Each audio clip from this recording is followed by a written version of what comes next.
Have you ever felt frustrated by the influence of money in political campaigns? If so, a new proposed constitutional amendment might help address your concerns. 90% of Utahns view money in politics as a threat to self-government and freedom.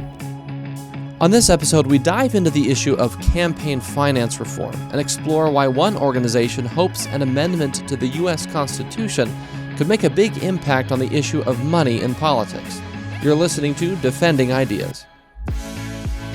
Defending Ideas is a weekly podcast produced by Sutherland Institute. On this show, we are committed to renewing the principles of common sense conservatism, making you a better champion of sound ideas.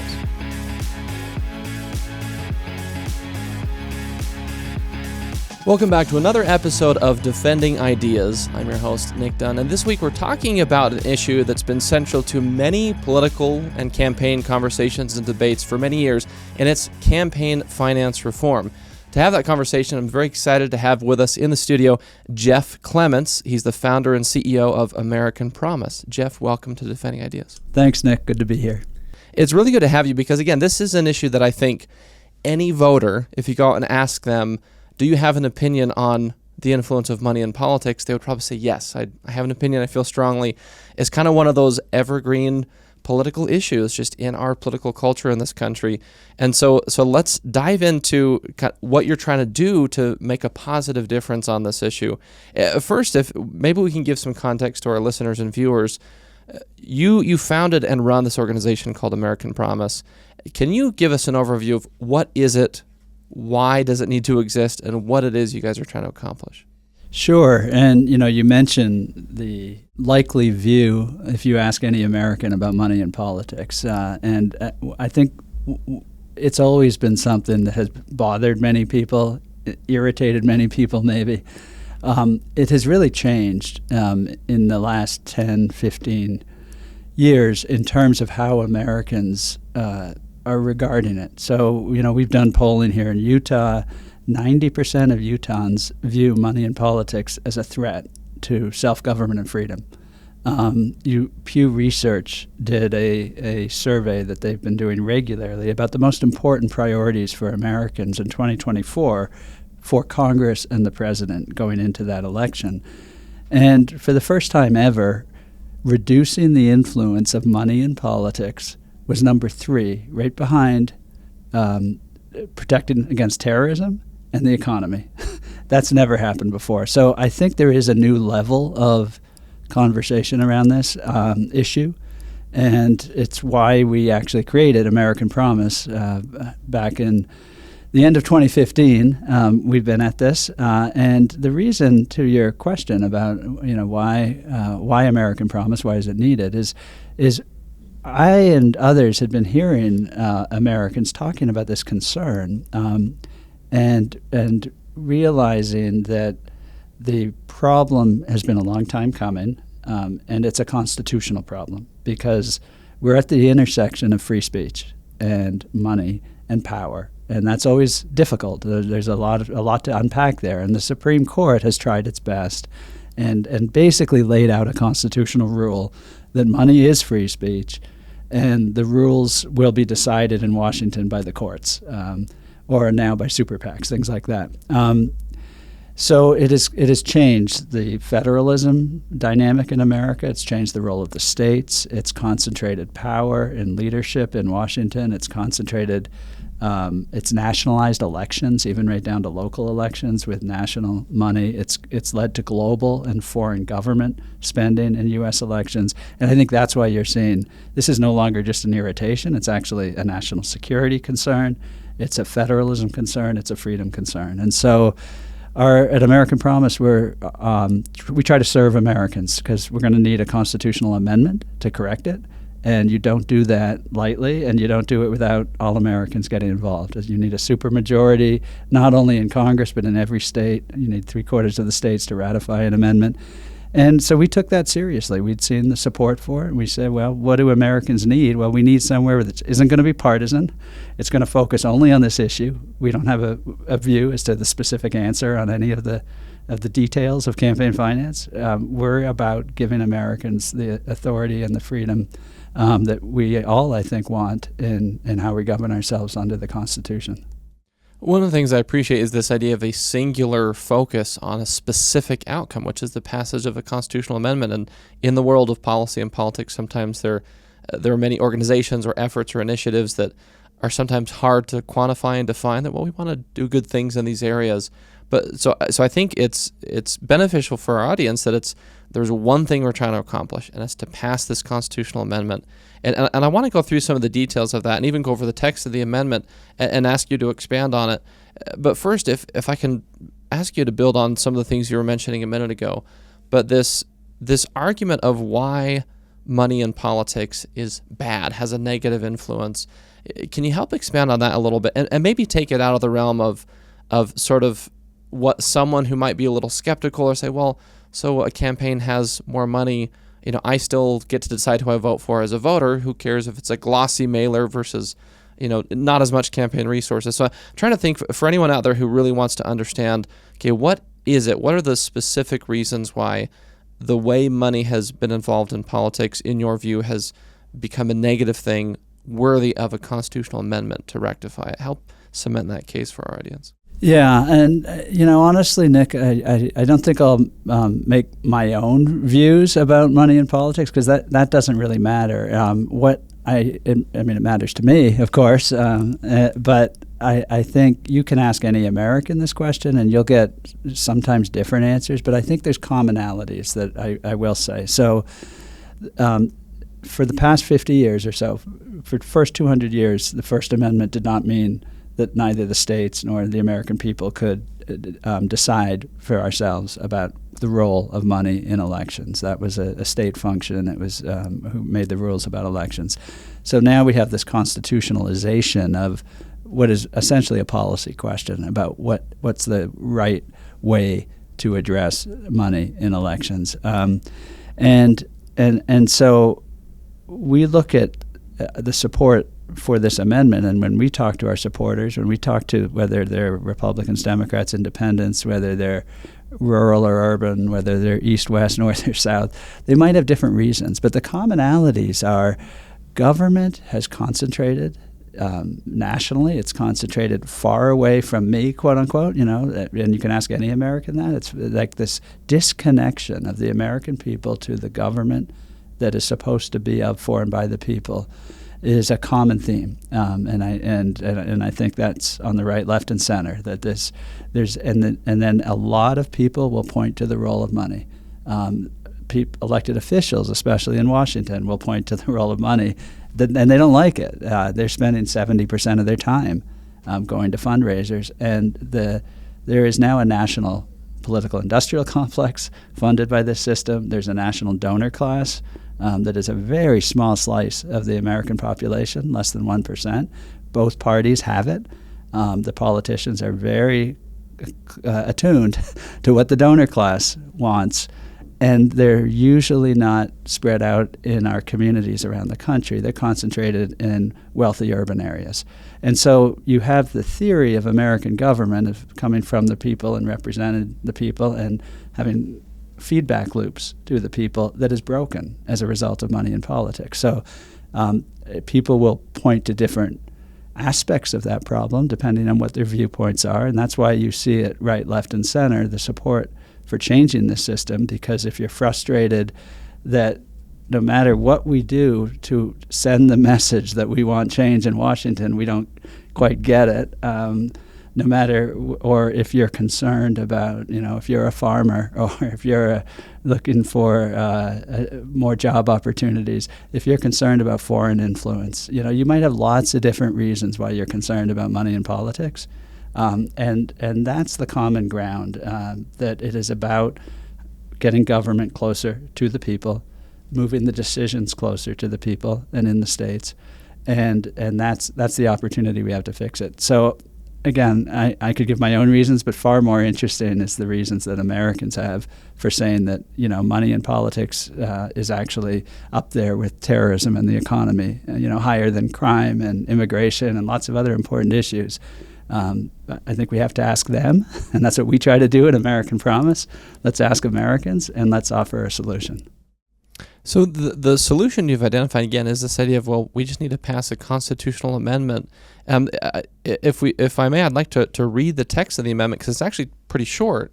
I see you have it on a napkin there, in fact, which is, I mean, of all the things we talk about government, if we can boil a concept down into napkin size text, that's pretty impressive, because I think we need more of that simplicity in some of our conversations. But I want to go through this and then again ask you to expand on why this is the right intervention, because when I read this, I was actually kind of surprised at the articulation of the problem that you guys are offering, and then this being the solution. I thought, oh, that's actually, that reading that didn't strike me as something that the text of the amendment a ton of people would get up in arms about. So anyway, I want to kind of go through that a little bit. So what you all have put together, there are 3 sections for this amendment that you're proposing, or that you hope to be successfully adopted. Section 1, we the people have compelling sovereign interests in the freedom of speech, representative self-government, federalism, the integrity of the electoral process, and the political equality of natural persons. Section 2, nothing in this Constitution shall be construed to forbid Congress or the states within their respective jurisdictions from reasonably regulating and limiting contributions and spending in campaigns, elections, or ballot measures. And Section 3, Congress and the states shall have the power to implement and enforce this article by appropriate legislation, and may distinguish between natural persons and artificial entities, including by prohibiting artificial entities from raising and spending money in campaigns, elections, or ballot measures. That's it. That's the text of the amendment. And I think it's valuable to have the actual text of what we're talking about in front of our audience. And I guess I want to ask you this, that reading that, it just seems like what you're saying is we just need to let our elected legislative bodies be able to implement policy in the area of campaign finance reform. Is that too simplistic of a way to interpret it, or how would you articulate it? That's a pretty good interpretation. You talk about the simplicity of this amendment, and that's the nature of the Constitution: freedom of speech, equal protection of the laws, freedom of religion. It is usually really important concepts boiled down to simple language. Now, it doesn't mean the issues will be simple as we go forward with a complex country of 330 million people. There'll be lots of questions and issues. So the real important thing that this amendment offers America is the answer to who decides those complicated questions. And the answer from the courts, federal courts in Washington for the last 50 years, is we decide those answers. So corporations, whether a nonprofit or a global foreign government-owned corporation, hey, same thing, says the court. Independent expenditures versus direct contributions. That you can only address money in politics if it's quid pro quo corruption, not for any other reason, including federalism. So we think that's wrong, that the law, and I'm a lawyer, so my apologies to the country, but the lawyers did not do a good job, nor could they do a good job, because a lot of these are policy questions and political questions, not and they're about how we protect freedom of speech, not about whether we should have freedom of speech. This is all about freedom of speech. We want more freedom of speech. But if we don't take into account things like federalism, and we think it's okay that the federal courts just wipe out state laws that have regulated or not even regulated, just decided whether you want limits or you don't want limits. Those are state laws for state decisions. We don't think the court should just eliminate the role of the states in dealing with these big questions of money and power and local elections, state elections, and even federal elections. We don't think that the court was able to answer well questions around election integrity or the political equality of natural persons. And that's a concept like all of our Constitution. It's liberty. It's that reciprocity of our natural rights as God-given rights for that we're all born with as human beings, but that everyone else is too. So you have to, liberty is about that reciprocity of our rights. And when you have sort of done a shorthand that works for the law, like money is free speech, but you don't recognize that, although it's an interesting metaphor, that politics isn't really a marketplace, it's a place where liberty and self-government is enacted, you're going to run into problems. So if you're allocating power based on the money, which ends up often being the case, you're actually hurting free speech rights for people. So I just give you one example. My good friend David Trahan, head of the Sportsmen's Alliance of Maine, a Second Amendment group, Susan Collins' race in 2010, 2014, 6-year cycle, right? 2014 was $10 million. And that was pretty shocking in a not very populated state in Maine. It was way more than ever before. 6 years later, it was $200 million in the same state. Almost all the money coming from this donor class that I described on both sides. It was about $100 million apiece. And David Trahan, I thought, used one of the best First Amendment analysis that I'd ever heard. And he's a logger, Republican state senator, former, and now runs the Sportsmen's Alliance. And he said, Jeff, here in Maine, we are under an avalanche. We can't be heard, and we can't hear each other. And I thought that's such a good insight into why this free speech theory that the lawyers came up with, basically invented, it's not in the Constitution, doesn't actually work in real life, because David Trahan has free speech rights, and he felt he was under an avalanche and couldn't be heard. And he's relatively powerful. He runs a very effective group in Maine. And that notion that we can't hear each other, that elections are conversations with candidates and the people of the place that is voting, and that had been damaged. And I thought he described it so well. What can't states do currently that you think that your group thinks this amendment would help free them up to do? And obviously we know they're, having been involved in some various campaigns in recent years and in previous roles, there are limits to the amount of dollars that an individual can contribute to a particular campaign. So help our audience understand kind of, I guess, where the contours are of things right now. What can states do? What can they not do that the argument is this amendment would help free them up to be able to do? Yeah, sure. So the way America works, as we all know, is 50 laboratories of democracy, right? And so the states have often, before the current regime of how money is addressed in politics, made lots of different choices. So, about half the states had, for the most of the 20th century, what were called Corrupt Practices Acts. And they had different rules, but basically they created boundaries about unions and corporations, for example, and the role in elections.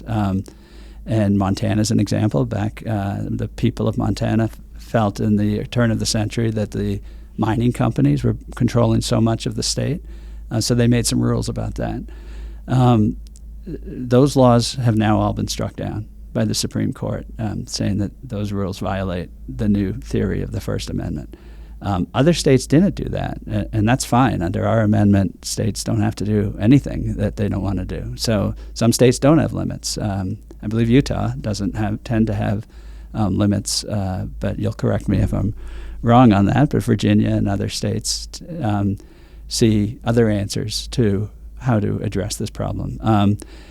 But so one thing states can't do is do what they had done for many years, many of those states, in defining boundaries about economic entities, for example. Many states, as you mentioned, Nick, have some limits around how much can you give to a candidate. Well, because we're not allowed to have limits on what is technically called independent spending, but often isn't independent, it's the super PACs, there is no limit and no allowable limit on super PACs. And so now the super PACs in many states have become, and in Washington, have basically become counterparts to campaigns. They can do everything a campaign does. And I like this about the Supreme Court. They're not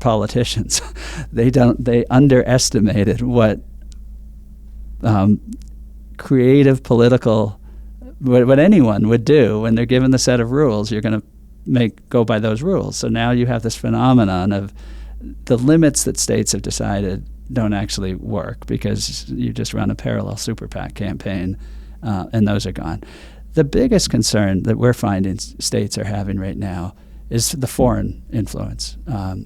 We live in a global world. There's a race for resources. There's adversarial competitions about governments and nations, and America is under threat from foreign influence over our government to extract our resources, and so states have seen foreign governments spending in U.S. elections that those governments prohibit in their own countries.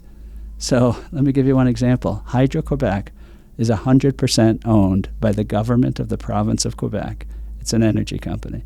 It is illegal for Hydro-Quebec to spend money in Canadian elections because the Canadian people said, no, we created you as a government-owned entity to run dams and power production.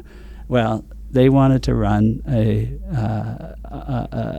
corridor through the state of Maine to deliver power in the U.S. Now, that may be a good idea. It may be a bad idea. It's usually up to the people of Maine about whether they want to do that. So there's a process for that. Hydro-Quebec spent $20 million to influence Maine's elections. A Spanish company owned by Sovereign Fund of Qatar and Norway added more money to that because they owned the main utility. And then on the other side, you had millions of dollars being spent by a global corporation. So you had this massive foreign government spending in the state of Maine to get outcomes that they wanted. And they did. They got them. The people of Maine decided that they didn't want to have foreign governments spending money in their elections. The legislature passed the law twice. Republican State Senator Rick Bennett led the fight.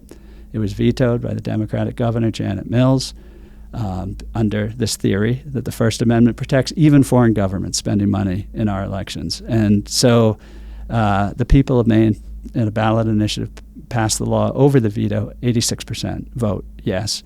That government-owned corporations sued under the theory that they have a First Amendment right to spend unlimited money in Maine's elections. They won in the federal courts so far. Litigation's ongoing. But so right now, states can't even stop foreign government spending in their elections. So that is, I think, maybe the best illustration of just how kneecapped, if you will, state lawmakers have become in trying to deal with a problem that their constituents want fixed. It's really fascinating, and I'm sure as you all have experienced as you have progressed on this issue, there are all kinds of sort of nuanced questions that come up in the application of this. And I want to ask one of those, and then again, maybe the pivot is back to, well, that's why the amendment just creates a structure under which states can decide the answers to these nuanced questions.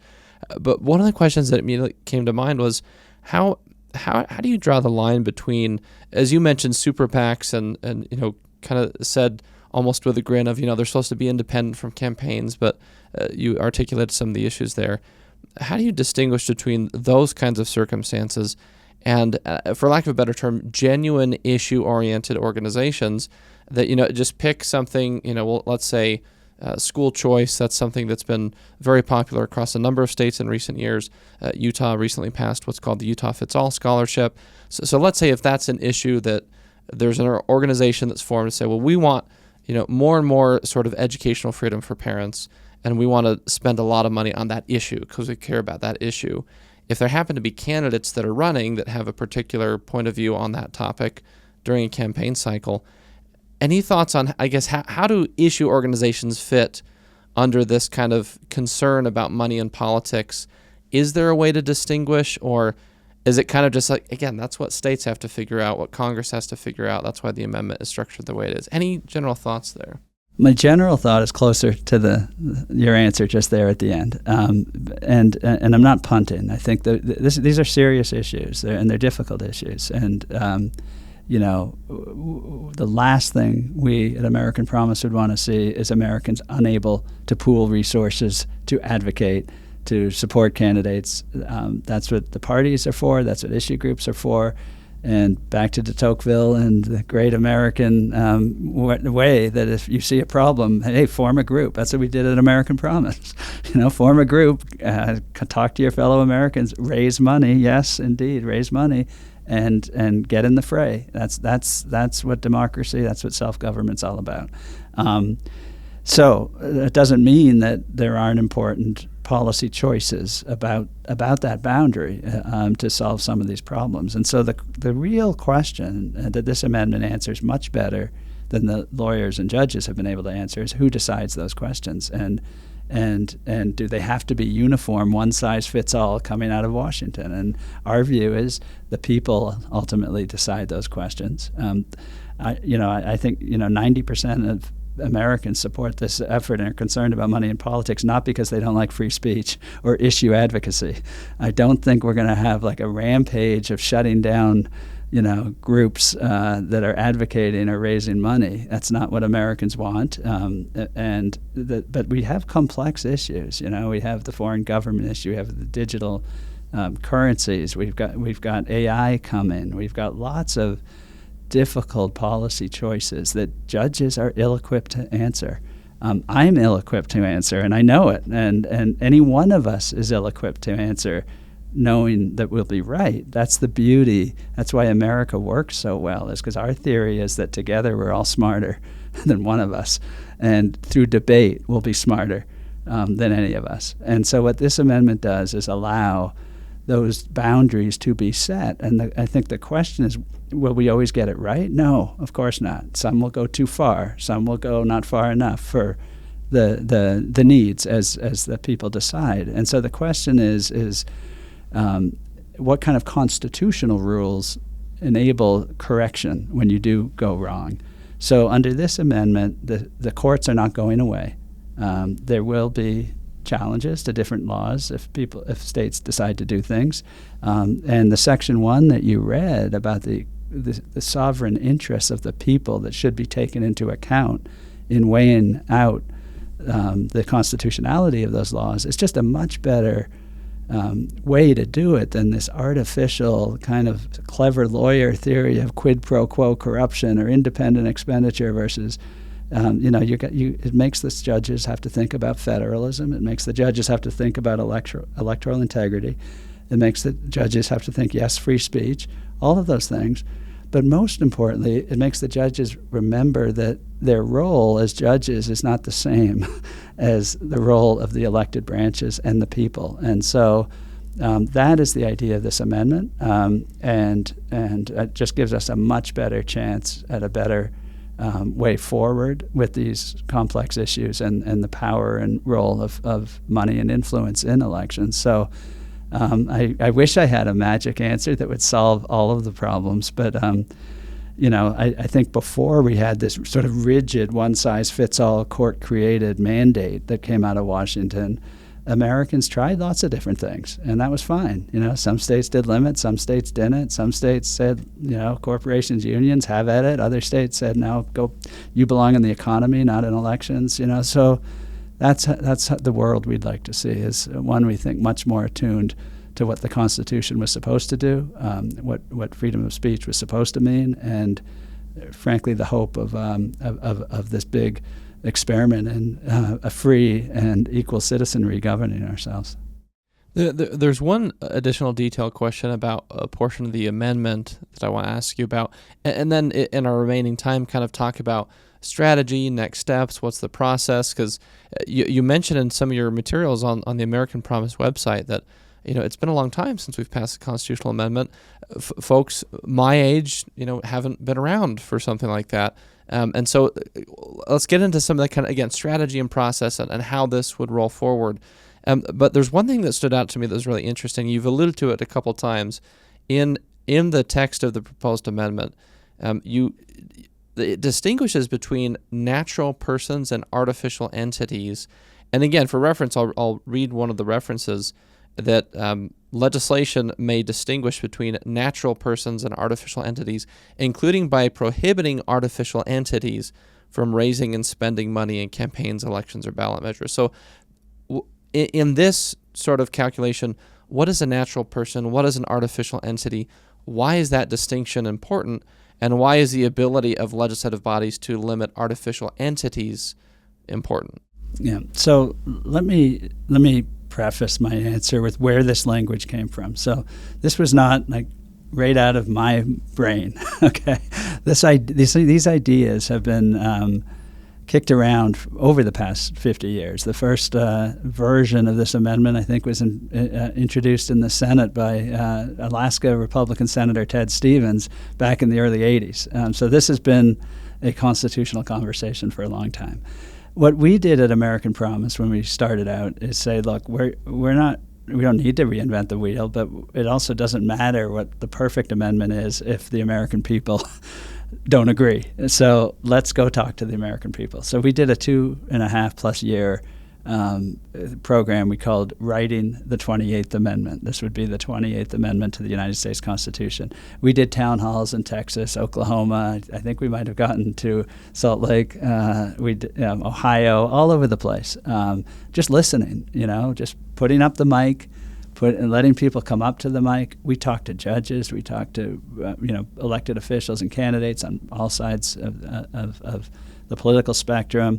We got input, and this language just got better and better, exactly like the kind of thing that we want to see after the amendment's ratified. The process of the amendment is also very important, and when I say it got better, it's not because it did what I personally would prefer on everything, but the notion of federalism just got much more robust than it had been since Senator Ted Stevens had introduced this. There was just a very vibrant input from people saying, look, the states should be able to do this. Bring this closer to us, and so federalism really got in there. They were within their respective jurisdictions. Very important. The other thing was this natural persons idea. We're at the Sutherland Institute. We can talk about faith and where our rights come from.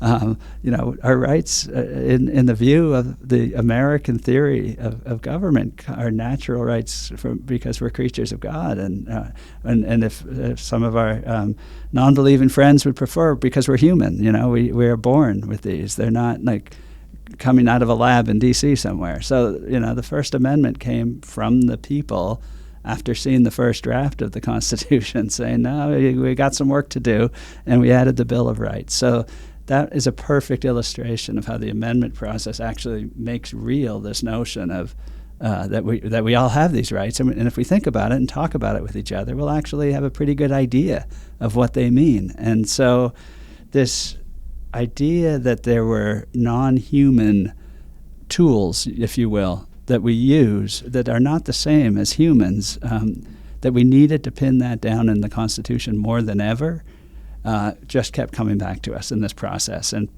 people had talked about corporations, and corporations are a very effective tool for economic investment in the nonprofit world. They're property, they're lots of things, and the metaphor of person as a corporation works well in corporate law and other places. But technically, they're not really human. There are creations, not creations of God, and that's a difference. But somebody, and this was 5 years ago now, before I think it might have been the first time I heard about AI and artificial intelligence, and people were saying, we got to pin this down. These are human-based rights we're talking about here, and we humans are going to have to make some decisions, and they're policy decisions about our tools and what powers and roles they should have in elections. And again, we don't have the answer to that, but if a Utah legislature in 20 years or 10 years or 5 years or now wanted to say, you know what, we don't want entities that are run out of, a middle, I won't even say where in the world because I don't want to pick on anybody, but, some bot lab somewhere to influence Utah elections. And Utah wanted to say, no, we don't actually want, foreign bots having so much influence in our elections. Then you could make a rule about it after this amendment. That would be distinguishing and prohibiting non-human things from participating in the same way as humans. So that's all it's intended to do. And what it doesn't allow is to say, you know what, we don't like that idea or that group of people versus that group of people. Absolutely not. This is about not distinguishing between ideas or people. It's about our need as people to decide, like, what are the role of our tools in elections versus in the economy versus in the military or anything else. So that's the idea, and I maybe went on a little long, but it's a pretty important concept, and I felt gratified that Americans are so capable of having constitutional, serious conversations and making us better and better the more we engage. Well, it's very thorough, and I think an important distinction, because there's, as you've articulated from the folks you've talked to in your 2.5-year campaign, that principle is so resonant with Americans, that distinction, based on what you said, that helps sort of clarify that this is why it's important. And so I appreciate that. So the long answers are good and thorough and helpful. In our few minutes left, let's talk kind of strategy and process. And I guess the first question is, why a constitutional amendment? Why not just get some bill sponsors and run a bill through Congress? I think you've kind of alluded to it, but just for clarity's sake for our listeners, why is a constitutional amendment the right way to go in your view, the organization's view, rather than, again, maybe a bill or a package of bills to pass through Congress? Well, we have a constitutional question. We have a question about whether we, the people, have the constitutional authority, whether the states have the constitutional authority to make decisions about the role of money in elections. The current rule is we don't, to a large extent, not entirely, but in huge swaths of policy, we don't have the ability to make the decisions because of Supreme Court interpretations in the modern era of them as free speech. And so we can either say, okay, the Supreme Court decided, that's it, it's over, and pass limited laws that we are still allowed to do. Those would be normal legislation. But if we actually wanted to get a better reset in the way I've been talking about, and I think the way Americans want, we have to do the heavy lifting of amending the Constitution. And that's not a, it's just the opposite of an illegitimate attack on the court or something. I said this morning, I revere the court, and as Justice Scalia said, if our decisions don't work for you, amend the Constitution. And the American people have done that 8 times. 8 of our 27 amendments corrected what Americans thought were Supreme Court decisions that didn't work. The very first one after the Bill of Rights was a federalism amendment after the court decided Chisholm versus Georgia and said that the states can be hauled into federal court on lawsuits, and the states and the people said, that's not how federalism works, and did the 11th Amendment, and the Supreme Court respected that. And so that's what we do if we have a constitutional question that the court has tried to answer, but the American people decide they have a better answer. So that's the question we have in front of us. That's why we need to do an amendment. It'll take 2/3 of Congress to propose ultimately, and ratification in 38 states.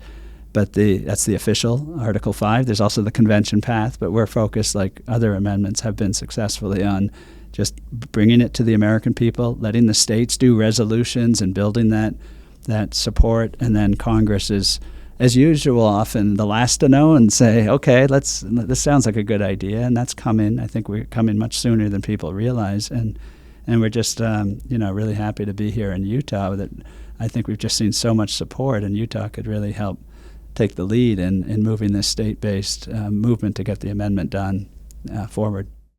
That actually ties into my last question. Is obviously this is a national focus, a national strategy. What is happening in states specifically? What's the role of state legislatures, and what's happening in Utah on this issue? So the beauty of a constitutional amendment is it is every level that you can imagine of American government. So ultimately it's national. It'll be in the U.S. Constitution, but it is about the states, as other parts of the Constitution are. It won't happen without Americans at their kitchen table having these conversations and talking to their local officials. And so we spend most of our time having conversations in the states, as we are here in Utah. Here in Utah, we're delighted that Senator Majority Leader Kirk Collimore has taken the lead in introducing a resolution in the Utah legislature in and the House side of the Utah legislature, we have the House Majority Leader, Jefferson Moss, introducing the resolution. That's because they see what's the opportunity here with this constitutional solution, and the people of Utah support it. And so, they and all of us in Utah will have the conversation. We're hopeful that their colleagues will also see the benefits of this approach and their leadership on this. And that's what we do in all the states. We don't parachute in and tell people what to do. We serve as a resource to try to have the conversation. The resolution that Senator Cullimore is introducing and Representative Moss were adopted for Utah language values, and that's perfectly fine. That's more than fine. It's necessary. And so they are taking the lead. Utah is taking the lead, just as in other states. People have done it, and we have a couple dozen states like Montana and Alaska and Virginia and other states that have moved this forward too. And so it's a national effort, but it is really like the best of American self-government happening at the local and state level. If someone in our audience out there is watching this or listening to this and presumably thinking one of two things, either, I don't like any of this, they can just ignore it and go about their life. But if they hear this and say, this really resonates with me, I want to, what can I do? How can I get involved? Where should people go to learn more? And is there a mechanism for regular voters to engage on this issue in some way? Yeah, absolutely. So the place to go is AmericanPromise.net. AmericanPromise.net. That's our website. Sign up there. We have a citizen pledge. We're asking Americans, hey, if you like this idea, take the pledge to get involved. Getting involved can mean lots of different things. So we had over 600 candidate pledges in 2024. They were Republicans, they were Democrats, they were independents. Our favorite is when all the candidates in the race signed the pledge, and they were debating about who was going to do it best rather than for or against. So it's not partisan. Doesn't matter who your candidates are or who you'd like to vote for. You can sign up. Other ways, people are writing letters to editors. We have local chambers and Rotaries and other civic groups. We're so grateful to the Sutherland Institute for having this conversation. It's even if you're not sure yet, but if you're not against it, and it's okay to be against it. This is America. This will be decided, and like everything, it won't require 100%. So, there's a respectable argument on the other side, and let's have the discussion. But we're confident that Americans want to get this done, and getting it done means just let's educate ourselves, let's talk to each other, let's make the language better. If you have an idea how it could be better, if you've got a question or concern, let's raise it. But sign up at AmericanPromise.net, and if you sign up to volunteer, you'll be contacted. Literally, it's not going to be a bot. You're gonna get an email, and then you're going to get a text or a call from our Director of Mobilization, Mike Bonetta, and he'll help you get involved in your local community if you want.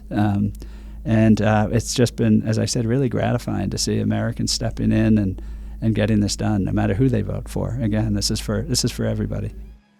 Well, Jeff, we'll leave it there. I want to thank you so much for your time and sharing your expertise and your experiences on this important issue. And once again, Jeff Clements, founder and CEO of American Promise, and their effort around the 4-Hour Freedom Amendment to the U.S. Constitution. Jeff, thanks so much for being with us on Defending Ideas. Thank you, Nick. Great to talk with you. We're going to take a quick break before we leave you with some final thoughts. This is Defending Ideas. We'll be right back.